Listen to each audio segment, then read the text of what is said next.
Senhor é a nossa força, amém? Eu queria convidar você a abrir a sua Bíblia nesse momento em Êxodo, capítulo 4. Êxodo, capítulo 4. Nós vamos ler a partir do verso 9. Êxodo, capítulo 4, a partir do verso 9. Glória. Aleluia. A igreja encontrou?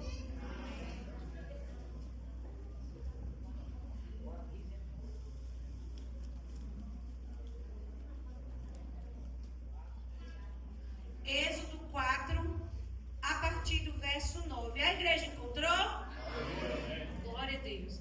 Diz assim: e acontecerá que se eles não crerem também nestes dois sinais, nem derem ouvido à tua voz, então tomarás água do rio e a derramarás sobre a terra seca, e a água que tirastes do rio se tornará em sangue sobre a terra. E disse Moisés ao Senhor: ó meu Senhor, eu não sou eloquente, nem até agora, nem desde que falastes ao teu servo, mas eu sou lento de fala e de uma linguagem lenta ou pesada em outras versões. E o Senhor disse: quem fez a boca do homem? Quem fez o mudo, o surdo, o que vê o cego? Não fiz eu, o Senhor? Portanto, vai, e eu serei com a tua boca, e te ensinarei o que dirás. Só até aqui, amém? Se assente e pode glorificar o nome do Senhor, porque Ele é bom, Ele é justo e Ele é fiel. Para os irmãos que não conhecem essa narrativa, nós estamos aqui falando do livro de Êxodo. Livro esse que significa saída. A palavra Êxodo está relacionada à saída, a sair de um lugar para outro. E ontem, lendo o livro de Êxodo, muito me chamava a atenção, porque o Êxodo não começa com saída. O Êxodo, na verdade, começa com uma perseguição.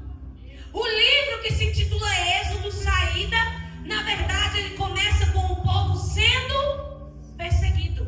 E aqui eu já quero dizer para você que antes de uma grande saída, antes de um grande rompimento, antes de uma grande mudança de fase, virá primeiro uma perseguição. O livro chama Êxodo, mas ele inicia com uma perseguição. Perseguição essa do faraó. A Bíblia vai nos dizer que há todo um plano de Deus para a nação de Israel, onde por meio de José, que é levado ao Egito, a família de Jacó vem, cerca de 73 pessoas, e eles chegam ao Egito, e ali é dada uma terra para eles, a terra de Gósen, e eles ficavam naquela terra, e eles começaram a se multiplicar. E a Bíblia vai nos dizer que o tempo foi passando, e esse povo foi crescendo. José morre, as descendências morrem, e o povo cresce. José não estava mais entre o povo, mas a palavra ainda estava sobre aquele povo. Ninguém que havia ouvido da boca de José que eles iriam sair dali estava vivo, mas a palavra, ela continuava viva. Eu quero dizer para você que não importa quanto tempo a palavra que você ouviu passou, talvez alguém não se lembre mais, mas uma palavra liberada, ela nunca mais volta. Quando Deus abre a boca e libera, a palavra de Deus, ela encontra o seu destino certo. Então o tempo vai passando e aquele povo vai crescendo. Os faraós vão mudando, porque faraó não era o nome de um homem, mas era um título que era dado ao rei do Egito. E a Bíblia vai nos dizer no capítulo 1 de Êxodo que sobe ao governo, sobe ao poder um faraó que não conhecia a história de José. E por não conhecer a história de José, não sabia com quem José tinha aliança. Cuidado, você não sabe com quem está sentado aí do seu lado, com quem é que ele tem aliança. Você não sabe a história que ele carrega.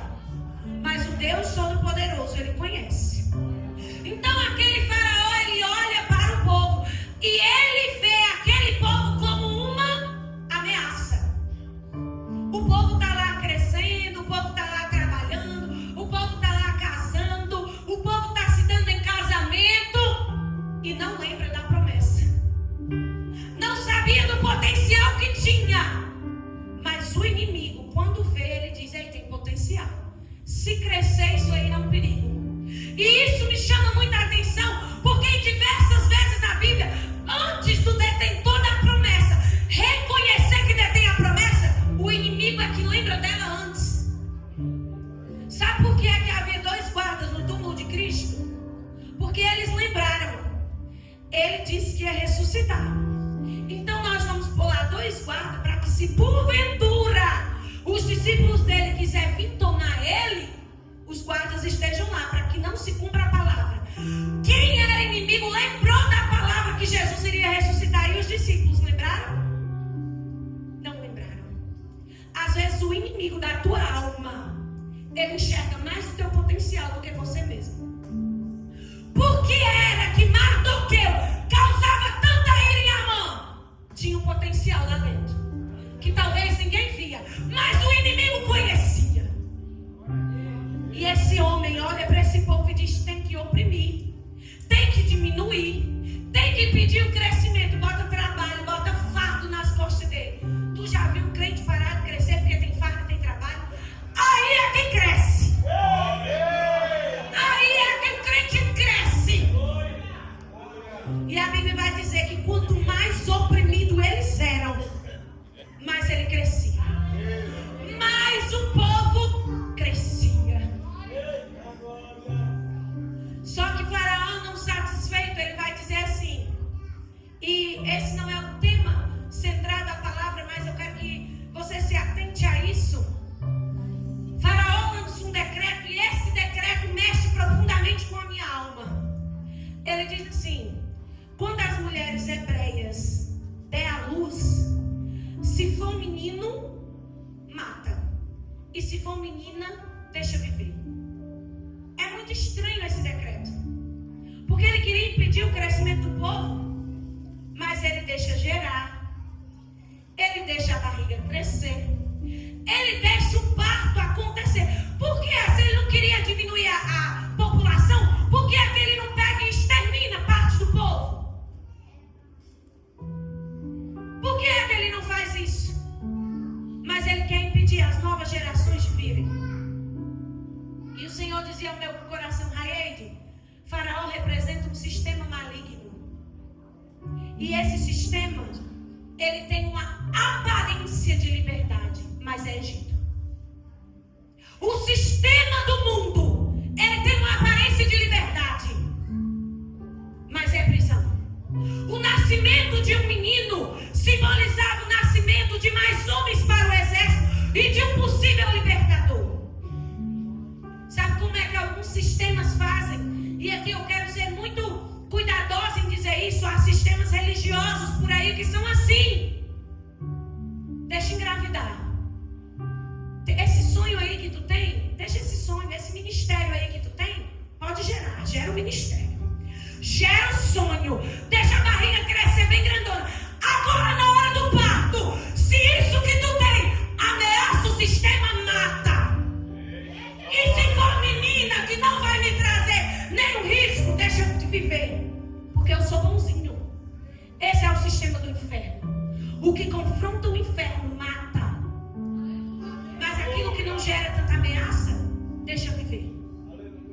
Só que eu quero dizer para você que no sistema de Cristo, no sistema de Deus, o que Ele planta no teu coração é gerado, é sustentado, vai nascer, vai crescer e vai dar frutos. É nesse cenário, num cenário totalmente improvável, em que Moisés nasce. Joquebede engravida. E a Bíblia vai nos dizer que ela tem um menino que lhe parecia muito bonito. Quando chega por volta dos 3 meses, não tem mais como esconder.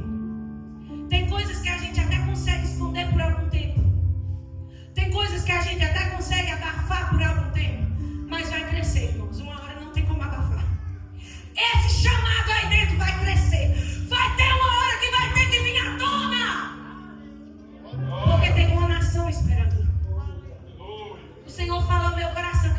que veio aqui hoje querendo continuar escondendo o chamado de Deus, mas o Senhor disse: eu te trouxe aqui hoje para te dizer que hoje é o dia do Moisés ser entregue no Rio Nilo.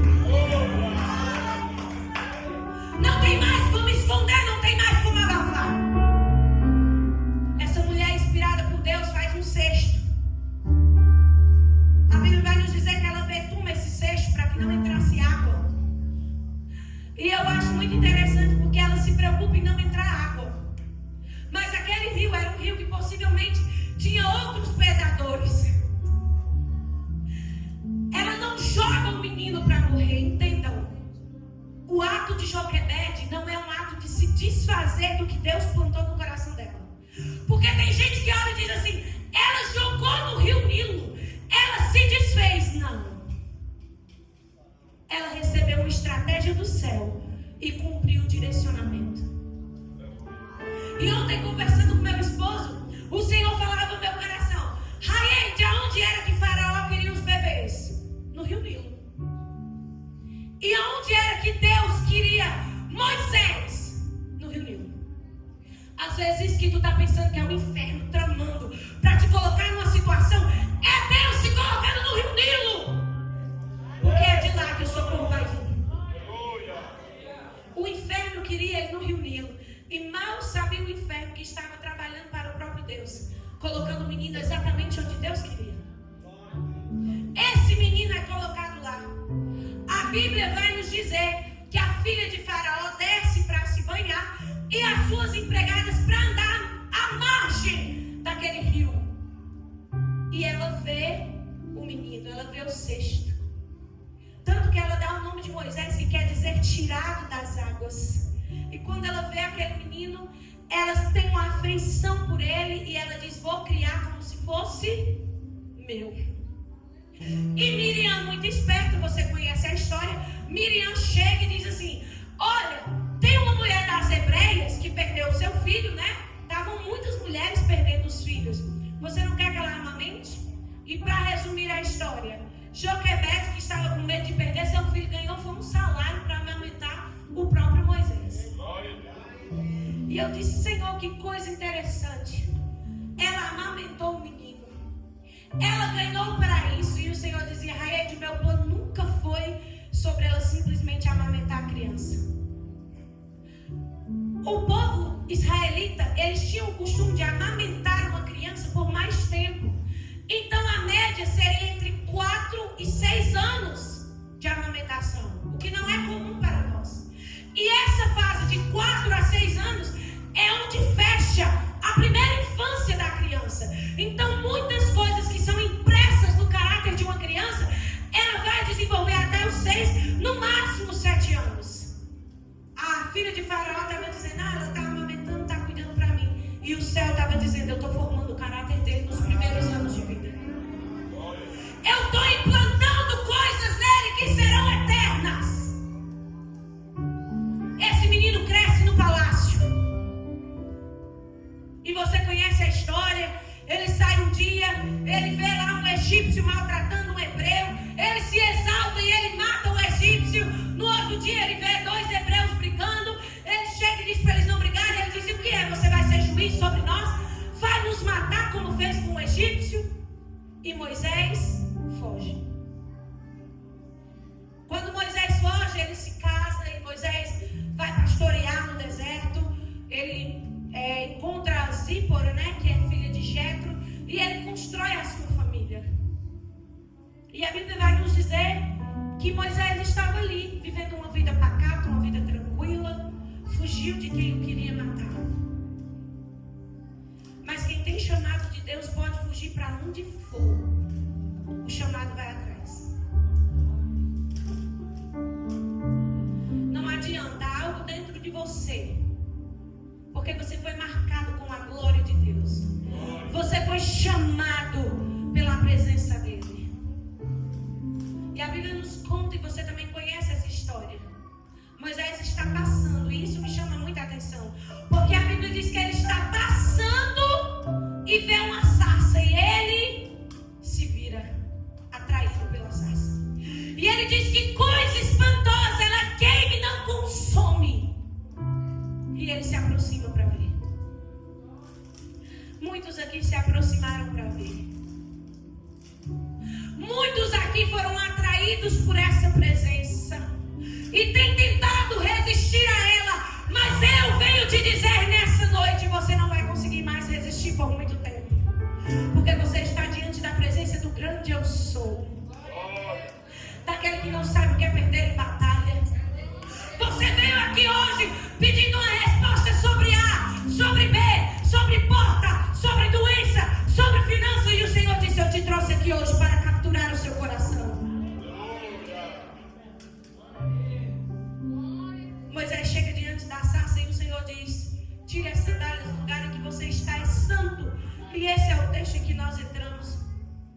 A Bíblia vai nos dizer que Deus fala: eu ouvi os gemidos do meu povo, e isso mexe muito comigo. Faraó pensou que estava maltratando, Faraó estava empurrando eles para o caminho de oração. Faraó pensou que estava exterminando aquele povo, Faraó estava colocando eles no lugar secreto. Quer ver o lugar secreto se encher de gente? Começa a surgir perseguição, começa Faraó a se levantar. Aquele povo clama, e a Bíblia vai nos dizer que Deus ouviu aquele clamor. E eu acho isso incrível.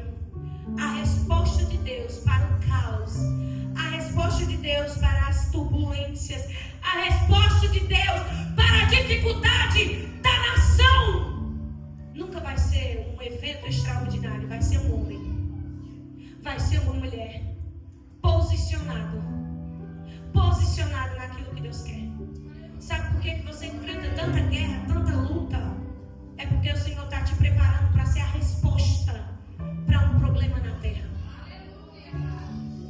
Moisés olha para o Senhor depois de um convite tão grande. O convite era para ele ser libertador daquele povo. Aquele povo estava no Egito há mais de 400 anos. Eles não conheciam outra realidade. E o Senhor está dizendo: você vai tirar eles dali de dentro. Era algo novo, inusitado, arriscado e grande demais. O Senhor nunca vai te chamar para fazer algo que está totalmente dentro da sua capacidade. Quem te chama para fazer isso é um patrão, um amigo. O que Deus te chama para fazer, você não tem a mínima condição de fazer. O que Deus te convida a viver, você não tem a mínima condição de fazer sozinho. Por isso que o convite vem dele. E ele diz: vai libertar o meu povo. Moisés olha para ele e diz: Senhor, eu sou lento de fala. Senhor, eu sou pesado de fala. E aqui nós não podemos afirmar de fato se Moisés tinha um problema de fala, de gagueira, ou qual era o problema que ele tinha, mas ele detinha um problema aos olhos dele. O Senhor chama ele para falar com a maior autoridade do Egito, e o problema dele era exatamente na fala. Essa dor que você diz que é o seu maior problema, é lá mesmo que Deus vai te chamar para atuar. Esse lugar que você corre desesperadamente querendo sair de lá, é a escola de Deus para te usar exatamente nesta área. O Senhor olha para Moisés e diz: quem fez a boca do que fala e do que não fala? Não fui eu, Moisés. Você vai, porque eu serei contigo. E Moisés continua a contender com Deus. Só que Deus, ele é tão majestoso, Deus, ele é tão glorioso e tão tremendo, que ele vai respeitar alguns tempos e processos que eu e você precisamos passar. Porque ele poderia só ter dito: você vai, pronto, e se acabou, cala a boca e fala. Mas nesse momento Deus escolheu ter para com Moisés misericórdia. Por quê? Porque ele dá Arão como profeta. Ele diz: tu serás para Arão como Deus e ele será profeta. Então, naquele primeiro momento em que ele tem um problema de fala, Deus coloca Arão na vida dele. Não se preocupe não, se está muito pesado, vai ter um Arão para pegar na sua mão. Nos primeiros momentos vai ter um Arão para falar com você. primeiros momentos, você vai lá, tá todo tremendo, você vai cochichar no ouvido de Arão e Arão vai falar. Só que o texto, ele vai caminhando.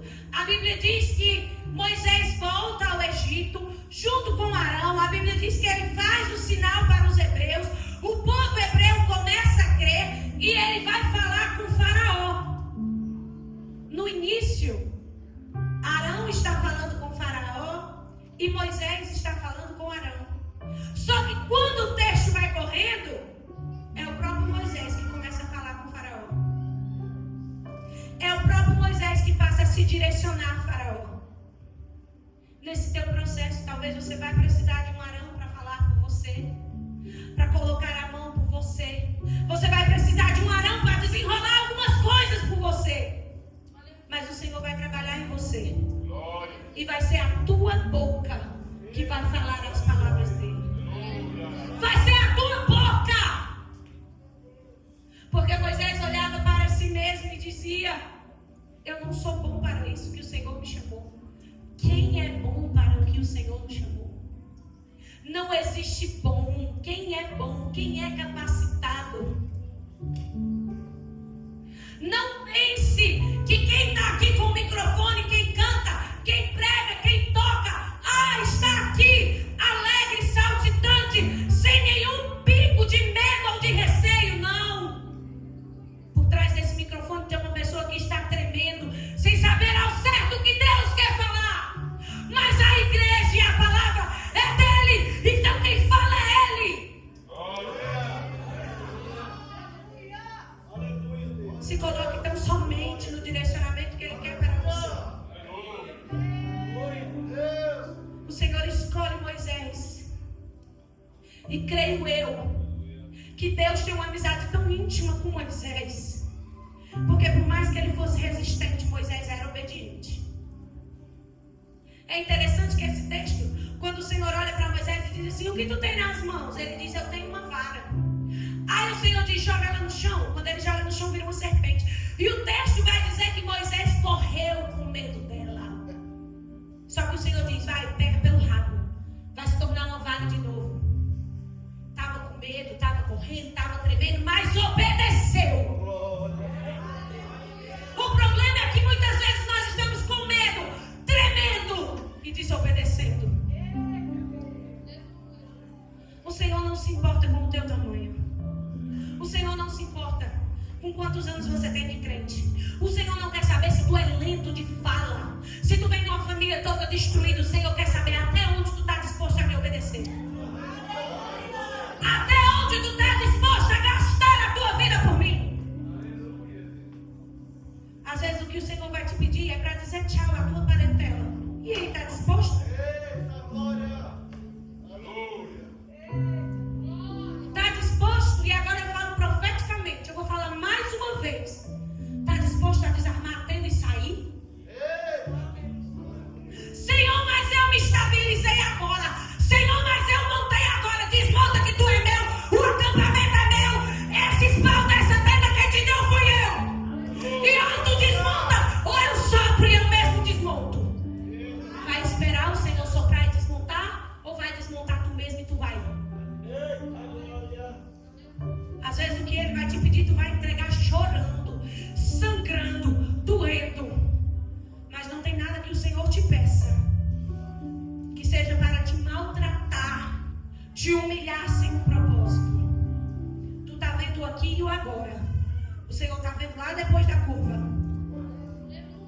Entrega. Confia. Moisés vai. E Moisés, ele chega num dilema tão grande. E nesse momento eu disse: Senhor, como deve ter sido difícil para Moisés. Porque Moisés vai falar com o Faraó, Arão fala. E aí o que é que acontece? O povo hebreu, eles faziam tijolos para o Faraó. Só que os capatazes, eles forneciam a palha para que esse tijolo fosse feito. Quando Arão vai falar juntamente com Moisés lá, ao invés da situação melhorar, ela piora. Porque o Faraó diz assim: vocês são muito preguiçosos. Vocês estão com tempo demais para orar, para clamar. Deixe-nos ir adorar o nosso Deus. A partir de hoje vocês vão entregar a mesma quantidade de tijolos Mas nós não vamos mais dar a palha. É vocês mesmos que vão buscar essa palha, providenciar essa palha. Quando Moisés sai, Moisés arranjou uma confusão com o faraó. E agora o povo hebreu também quer matar Moisés. Ele arranjou uma confusão lá e arranjou uma confusão aqui. Quem já esteve assim? Obedecendo o direcionamento de Deus, aí arranjou uma confusão aqui e outra aqui. Só que aqui a direção continua sendo a mesma. Só que do céu o direcionamento continua sendo o mesmo. E eu vou te dizer do jeito que o Senhor está me mandando dizer. Não se preocupe com as confusões que você vai arranjar por seguir o direcionamento dele. Porque ele mesmo se responsabiliza. Ah, mas vai ficar de cara feia comigo. Deixa ficar de cara feia. Se foi Deus que mandou, fecha a cara, tem com os dentes e vai. Ah, mas eu vou perder. Ah, eu vou perder bem. Não perdendo o ser de Cristo, continua. Sabe qual é o nosso problema? Nós estamos fazendo assim, ó, uma balança. Tá aqui Cristo, tá aqui o que eu vou perder. Quando Cristo, balança nenhuma se iguala a Ele. Nada se iguala ao peso de Cristo na minha e na tua vida. Moisés perdeu muita coisa. Moisés arriscou o pescoço dele diversas vezes, mas ele foi. E aí, passando todo aquele período que se passou de pragas, que é outra coisa que me chama muita atenção. Nós chamamos de praga, né? O Senhor chamou de maravilhas, milagres. Eu farei os meus milagres no meio dos egípcios. Cuidado, viu? Para você não estar pedindo milagre e o Senhor mandar e tu interpretar como praga. Deixa o Senhor trabalhar. Deixa o Senhor trabalhar. Eu ia lendo o texto e o Espírito Santo ia falando ao meu coração e eu dizia, meu Deus, eu já li isso aqui, eu conheci essa história, mas eu não me atentei para isso. Você sabia que nem todas as pragas houve separação entre os egípcios e Gósen? A Bíblia vai nos dizer que toda a água do Egito se transformou em sangue. E outras pragas também. Aí chega uma determinada praga, onde ele diz, agora eu farei separação entre o meu povo e o Egito. Então teve praga que o povo de Deus suportou junto. Imagina aí, as pragas estão vindo, é Moisés que está estendendo a mão para vir e para ir. E a cabeça do povo? Ele é um libertador ou ele é um homem que está atraindo a maldição para o nosso povo? E a cabeça de Moisés? Porque a Bíblia não nos fala, mas eu quero que por um momento você imagine o psicológico desse homem. Será que não passou pela cabeça de Moisés? Meu Deus, será que isso tudo é uma loucura? Será mesmo que foi a tua voz que eu ouvi naquela sarça? Ou nunca passou pela tua? Será mesmo que foi Deus que falou comigo? Ou eu estou ficando louca? Aí vem o Senhor e confirma novamente as promessas. Aí vem o Senhor e fala novamente da terra prometida. Porque como é que um escravo, nasceu escravo, só ganhasse aquela cultura de escravidão, vai conseguir olhar e ver que tem uma terra prometida? Eu sei que muitas pessoas, assim como eu, Deus tem falado coisas com você que é impossível de você acreditar. Deus tem falado com você de terra que manda leite e mel, quando você está no Egito comendo pepinos e cebolas. Talvez o Senhor esteja falando com você sobre prosperidade financeira e as contas no final do mês não batem. Na verdade bate, mas é em você. Talvez o Senhor esteja falando com você sobre portas abertas e você já bateu tanto nessa porta. Talvez o Senhor fale com você de empresas, negócios, e você não sabe nem como é que você vai quitar o seu cartão de crédito. Só que eu quero dizer para você que o meu Deus, Ele é especialista em tornar escravos um grande exército. O Senhor, Ele não queria apenas libertar um povo de uma escravidão, Ele queria mudar uma cultura. E é incrível que Ele sentiu ele só tinha escravos. Ele, o Senhor nosso Deus, ele se intitula a primeira vez Senhor dos Exércitos, quando ele está falando daquela nação dentro do Egito. Homens que nunca tinham empunhado uma arma, homens que nunca tinham ido à guerra. Eles se viam como meros escravos, mas Deus os chamou de exércitos. Eu não sei como você se vê hoje, mas aquilo que Deus já liberou sobre você é mais real do que o que você possa imaginar. E a Bíblia vai nos dizer que as pragas vão avançar. O Senhor endurece o coração do faraó. Vocês conhecem toda essa história. E a Bíblia nos diz que uma noite antes da saída daquele povo do Egito para Canaã, para a terra prometida, para onde eles iriam, a cerimônia da Páscoa, onde se passa, o sangue do Cordeiro nos umbrais das portas, simbolizando o nosso Cristo que viria.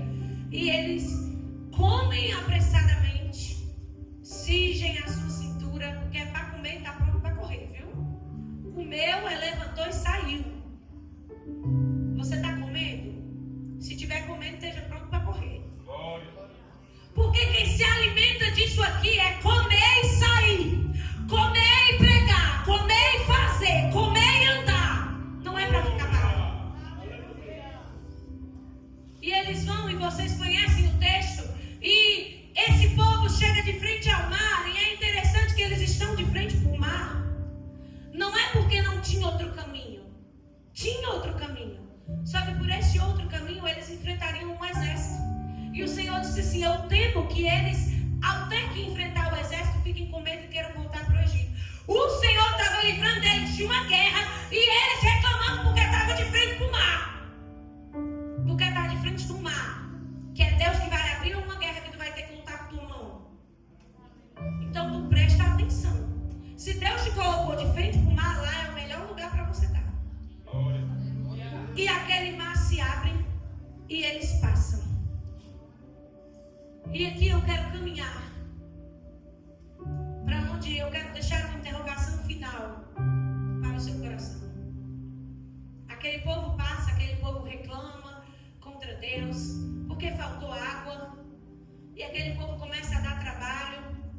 E aí chega um certo dia onde Deus diz: olha, Moisés, faz o seguinte, fala com esse povo que eu vou falar com eles. Eles não querem falar comigo? Vou eu falar com eles. Manda eles se prepararem 3 dias, lavem as roupas, apartem-se das suas esposas, não tenham relações íntimas. E no 3º dia, eu sou o Deus que vou vir e vou me apresentar a eles. E a Bíblia vai nos dizer que assim o Senhor o faz. Passam-se 3 dias, aquele monte começa a fumegar, pegar fogo e fumaça e trovões e relâmpagos. E o Senhor diz assim: olha, Moisés, diz a eles que não coloquem nenhum pé no monte antes que eles ouçam o som da trombeta. Mas quando eles ouvirem o som da trombeta, todos subam. E o texto vai nos dizer que o Senhor diz: porque eu quero que eles sejam nação santa, nação eleita, sacerdócio real. Sabe o que era que Deus estava dizendo para aquele povo? Moisés, eu não quero que você seja um mediador entre eu e eles. Eu quero, Moisés, que a amizade que eu tenho com você, eu tenha também com eles. Moisés, você subiu um monte, só que o meu convite é para que a nação suba um monte. E a Bíblia vai dizer que a presença de Deus desce. Só que a presença de Deus não veio como uma alegria, um arrepio. A presença de Deus veio causando temor e tremor. Ele se manifesta como um Deus grande, um Deus majestoso, um Deus poderoso. E a Bíblia vai nos dizer que aquele povo, ao ouvir aquele convite, eles não querem o convite que Deus havia feito a eles. Eu quero que você abra a sua Bíblia para nós caminharmos e encerrarmos juntos. Em Deuteronômio capítulo 5. E nós vamos ler a partir do verso 24.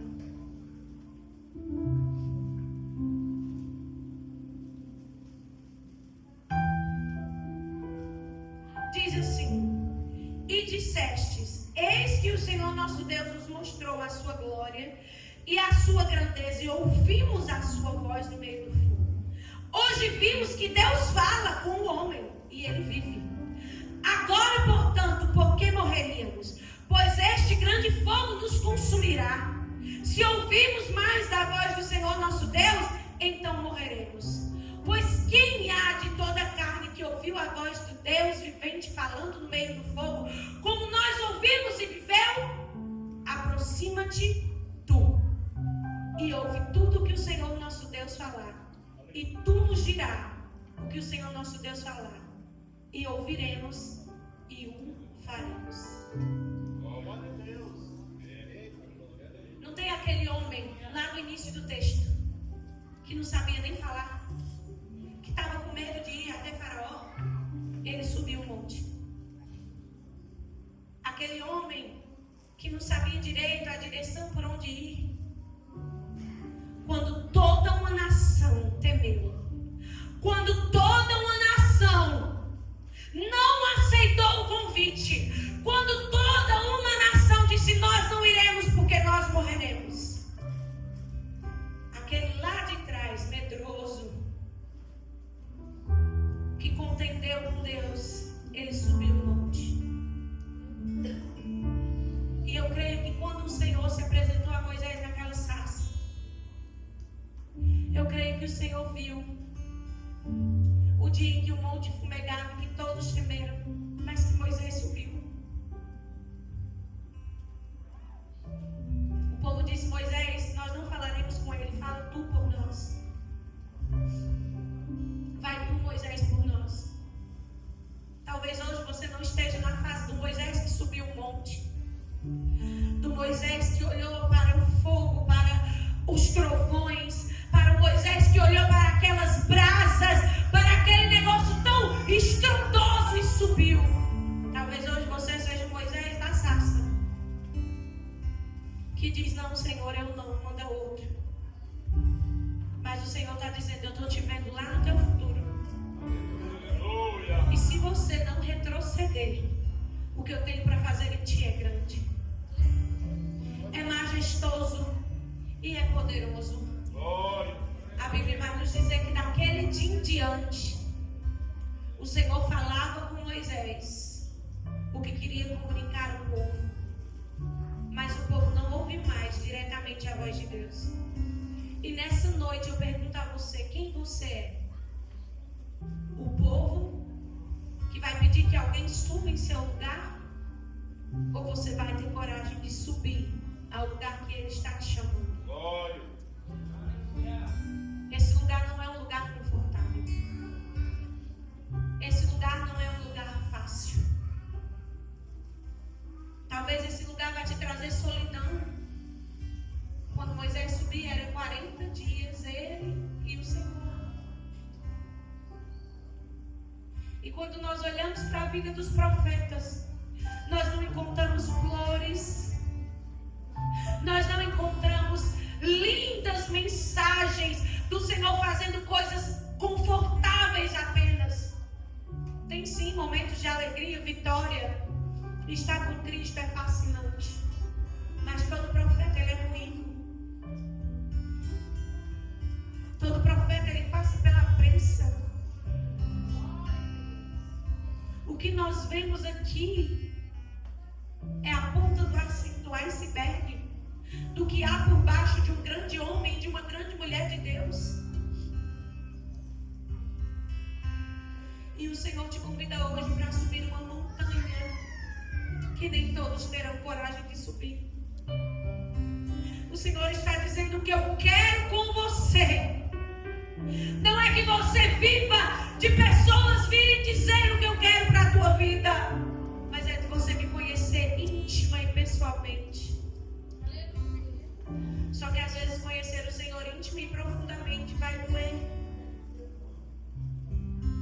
Há uma pregadora que diz algo e eu acho isso muito interessante. E ela costuma dizer que dar e abençoar, Deus abençoa muitos. Deus abençoa a todos. O sol é uma dádiva de Deus para todos. A água. Agora o pedir. o Senhor só pede dos seus amigos. Sabe quando você vai saber se você é íntimo de Deus? Não é quando Ele te deu um carro, uma casa. Não é quando Ele te deu um casamento. Não é quando Ele te fez assentar naquela cadeira. Sabe o que revela uma pessoa íntima de Deus? É quando Deus te pede coisas difíceis de entregar. Porque se Ele está pedindo para ti, é que Ele sabe que a amizade que Ele construiu contigo é mais forte do que isso que Ele está pedindo no altar. Você acha que Deus pediria um filho a qualquer um? Não. Ele pediu a Abraão. Porque Ele sabia o nível de intimidade que havia com ele. Você acha que Deus matou a esposa de qualquer profeta? Não. Matou a de Ezequiel. Porque sabia o nível de intimidade que tinha com ele.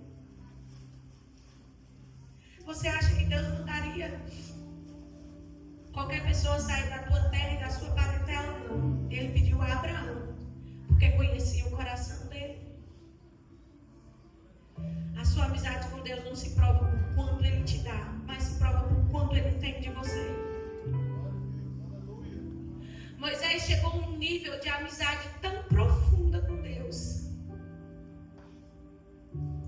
que quando seus próprios irmãos se juntaram para falar mal dele, quando Miriam disse, porventura só fala na boca de Moisés, o Senhor disse, espera aí, vocês estão falando do meu amigo. Moisés nem pediu justiça. Eu acho que de fato ele nem sabia. O Senhor disse, manda chamar aí que eu vou resolver. Ser amigo de Deus vai custar muitas coisas, mas também vai ter muitos benefícios. Quem nunca acordou na madrugada e ouviu o Senhor falar que estava ao seu lado? Ou quem nunca passou por um aperto e o Senhor foi providência na hora que você mais necessitava? Quantas vezes você chegou a essa casa quebrado, moído, como Deus usou um profeta com a sua fé malhada, sem conseguir enxergar o futuro, e Ele disse, eu vou falar mais uma vez, eu vou te levantar mais uma vez. Como nós vemos por aí uma frase que diz, e eu concordo com ela, seguir a Cristo não vai te custar muito, vai te custar tudo. Você vai precisar entregar tudo. Você vai precisar renunciar tudo, gastar tudo, abrir mão de tudo e colocar Ele em primeiro lugar. Só que de uma coisa você pode ter certeza, essa é a melhor escolha da sua vida. Porque enquanto muitos lá embaixo estavam envolvidos com bezerro de ouro, Moisés estava diante da face do Deus verdadeiro. Enquanto muitos andavam, iam e viam, o rosto de Moisés brilhava, porque ele estava diante daquele que fez todas as coisas. Moisés se apega tanto ao Senhor, Moisés tem tanto a sua vida transformada, que mesmo estando em um vale, ele olha para o Senhor e diz, porque o povo havia irritado Deus, o Senhor disse, olha Moisés, eu não vou mais andar no meio desse povo, porque se eu andar no meio desse povo, a minha ira vai consumi-lo. Eu vou mandar um anjo. Só que quem se acostuma com a presença de Deus não quer anjo. Moisés está em um vale e ele diz, Senhor, não me faça subir daqui se a tua presença não for comigo. Eu não sei em qual fase da sua vida você está, se você ainda está amedrontado, se já está subindo o monte, se já conversa com Ele face a face. Mas uma coisa eu quero dizer para você: servir a Deus vale a pena, entregar a Ele vale a pena, render a Ele o que Ele te pede vale a pena. E o futuro que você ainda não vê e que você tem dificuldade de entregar hoje, pode ter certeza que Ele já tem pronto, arquitetado e feito. O que você precisa é confiar e, assim como Moisés, obedecer. O convite de Deus para as nossas vidas nessa noite é obedecer. Fique de pé nesse momento, nós já vamos encerrar. Eu quero brevemente orar pela sua vida, para que o Senhor lhe dê coragem de obedecer, coragem de renunciar,